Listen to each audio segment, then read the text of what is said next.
దీనికి ఆలోచన వస్తలేదు అన్న విషయాన్ని కూడా మనం గుర్తు పెట్టుకోవాలి దయచేసి. ఈ వానకాలం అంటే మేము వెళ్ళదిస్తాం, కానీ అక్కడి నుంచి యాసంగి పంట పెట్టద్దు అంటున్నాడు. యాసంగి నీ అయ్య జాగిరా, జాగనీదా, భూమి నీదా, ఈ భూమి మీద హక్కు నీదా, మా ఇష్టమైన పంట పండించుకుంటాం, వాడుగా కొంటెవరు లేకుంటలేదు, వాడుగా కొంటెవరు లేకుంటలేదు, వాడుగా కొంటెవరు లేకుంటలేదు అని నిలదీసినటువంటి రైతుల సందర్భాన్ని ఇవాళ మాట్లాడుకోవాల్సినటువంటి అవసరం ఉన్నది. ఎందుకంటే నరేంద్ర మోడీ కూడా వారి గురించి తెలియదు, వాళ్ళు గోధుమలు తినట్టుడు తెలియదు, వాళ్ళు గోధుమలు తినట్టుడు తెలియదు, వాళ్ళు గోధుమలు తినట్టుడు, వారి విలువలు వాళ్ళకి తెలియవు, వ్యవసాయ విలువలు వాళ్ళకి తెలియదు. అక్కడ అన్ని బట్టల లూమ్స్ ఉంటాయి, అది ఉంటుంది ఇది ఉంటుంది, అక్కడ వ్యవసాయ పరిస్థితులు కాదు.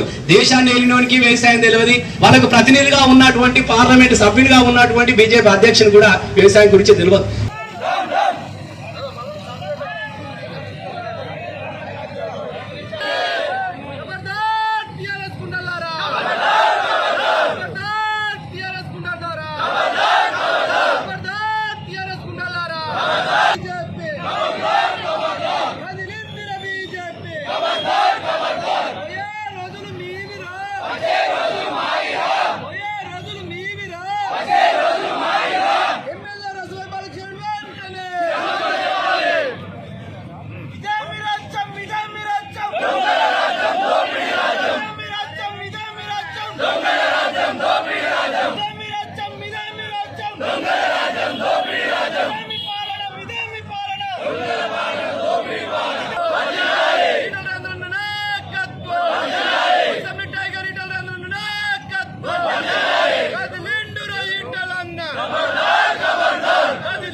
Yes,